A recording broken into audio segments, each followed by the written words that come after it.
What's up, I'm Aidan, you are watching my barn conversion vlog. This episode, back on the barn. Not 100% sure what I'm going to show you, but stay tuned. So the beams have gone down and we know how big everything is. It's easier to you can't really equate it on the plans, but my plant room's there. Electricity's going to come up there and the water's going to go next to it. You can just see that's that sweeping radius with little stands underneath. That's for the utility room, and then I've got another one over here. That's for a little toilet. So this looks quite wide. Now it's meant to be like half toilet, half porch kind of thing, but I'm not really sure. I could make the toilet smaller. Lou did want a dog wash station, so maybe I'll do it half and half and I'll squeeze something in there.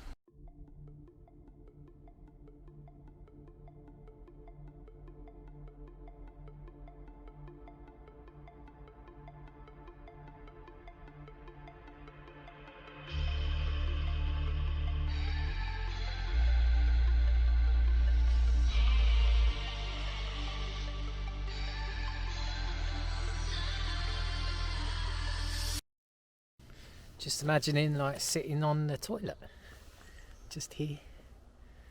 I'm trying to figure out if I put the window in, whether you'd see knees from the other side. I'm going to put obscured glazing in, but would that make you feel uncomfortable if someone could see your knees for obscured glass?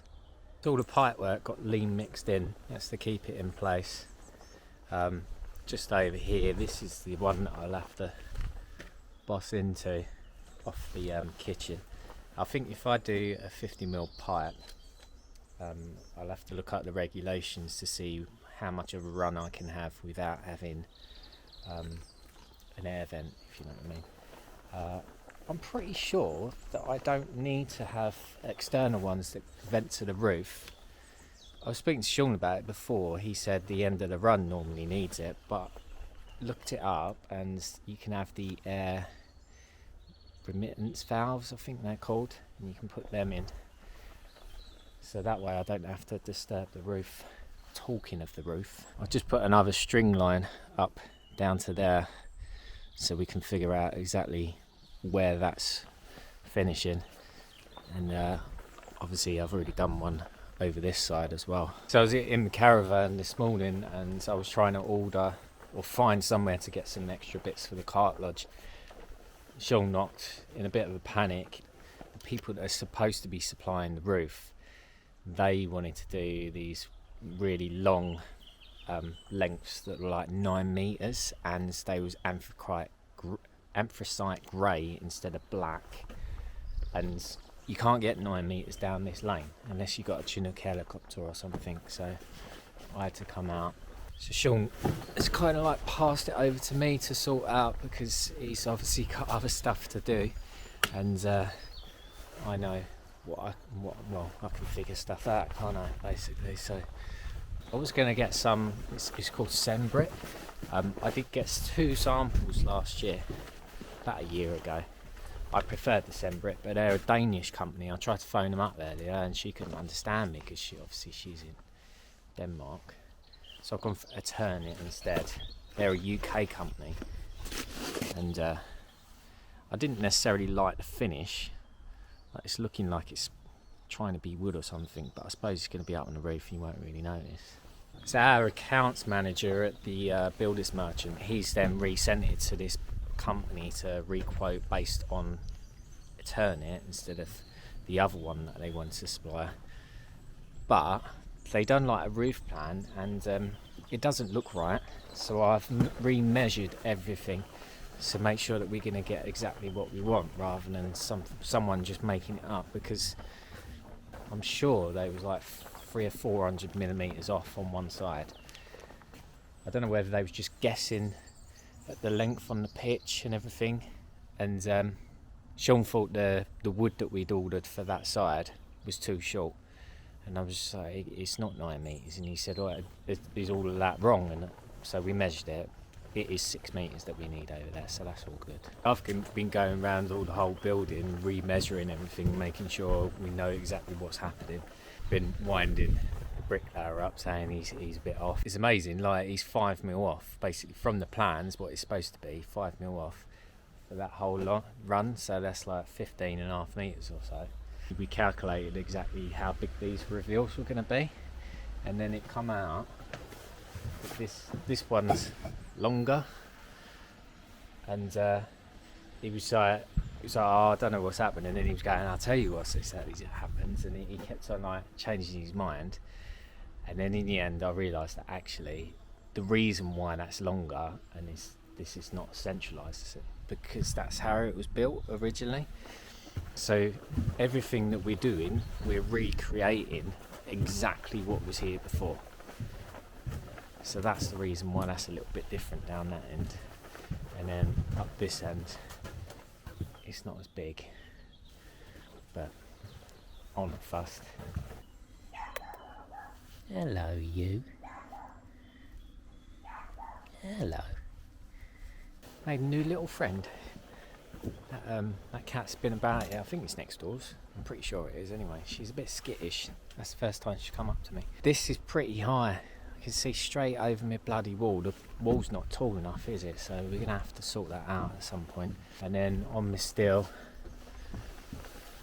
I said to the bricklayers on the outer skin, they've got to come further out because I'm going to plate this. The reason why that is because of them big bolts up there. So things are coming together. And then the flooring as well, I was looking up last night. There's a couple of different ways of doing it. I'm doing stud work inside instead of the block work, because I can do that myself, and I don't need to pay someone else to put the block work up.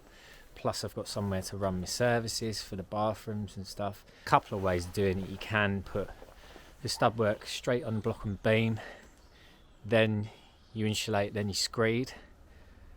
What I'm going to do is I'm going to insulate it, screed, then I'm going to put the stud work up. So obviously you need to work out exactly where your pipe work's going to go for the underfloor heating and all that jazz. They keep on saying that I don't stick to the plans, and it's like I keep on changing things. That's why you're on site really, because I mean if you want your windows like 50mm bigger, you need to be here to make a decision. You're not going to do everything exactly to the bloody plans, are you? Because that would just be ridiculous. See, if the windows don't finish with the brickwork, what, are they going to do it to the plan, or are they going to do it and go, can we make this 50mm bigger because the bricks sit nicer then? And I said, remember, I've got to put my trusses in. And they was like, what are you talking about? And I said, well, they need to go in, don't they? So you're going to need to stop with your walls at some point, and then I need to put the trusses in. And I was like, obviously they didn't want to do it, but it's happening. They're going back in. I said, you're just going to have to build it up, and then obviously I've got to calculate exactly where I need them, because the roof, the rafters come this way, and then I need to put a brace underneath, so that's going to drop it below the steel. Then I've got the insulation and everything, so that's the reason why all this is calculated the way it is, exactly to float above what the original roof was, effectively. Lots to think about. Try and find a firm to sort out the air source heat pump.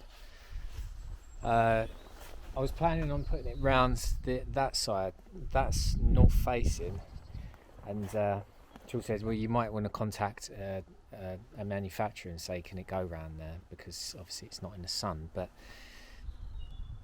the systems, from my understanding, it gets the heat from the ambient air temperature, and the sun isn't really going to affect that, because obviously it feels warmer in the sun because of radiant heat, not ambient heat. There's different ways of thinking about things, isn't there? So I think it'll be alright around there. I just need to find a company that actually wants to sort it out. I did email a few renewable heat companies last year, 3 or 4, and they all ignored me. So obviously they don't want my money, but I reckon it'll go alright there. There's no windows, it's not going to disturb anyone. And also need to sort out the mechanical vent heat recovery system as well, which we're going to have. It needs to meet a certain level of air tightness, I think. So this has been a lot of talking and not much action, eh? I think I don't want to waffle on for too long. What I'll do is I'll order the wood to line this, and then I've got a Hilti gun. That's a decent bit of kit. It uses gunpowder to actually fire the nails in through wood into steel. So I'll order the wood. You'll see that next, and then we'll be wrapping up.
So I've only managed to do either end. I was just plodding along today. I wasn't really in the mood for it, but I liked just messing about.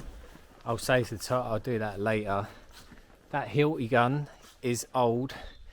The gunpowder is from 2014, but it still works, so that's a touch, isn't it? So that will give us a little bit more to fix to, and it's like effectively acting like a cavity closer as well, and it should be all good for when the glazing comes. Obviously I'm still waiting for the quotes and stuff. We'll see what happens. Bricklayer's just gone to damp course around the extension now. Everything is coming together, isn't it?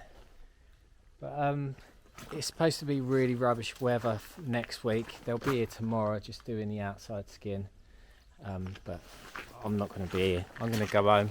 I'm going to go home for a whole week. Next week's supposed to be really low temperatures and everything, and I've already had enough anyway. But if you haven't already, please do subscribe, hit the bell notification. Thanks for watching. I'll see you later.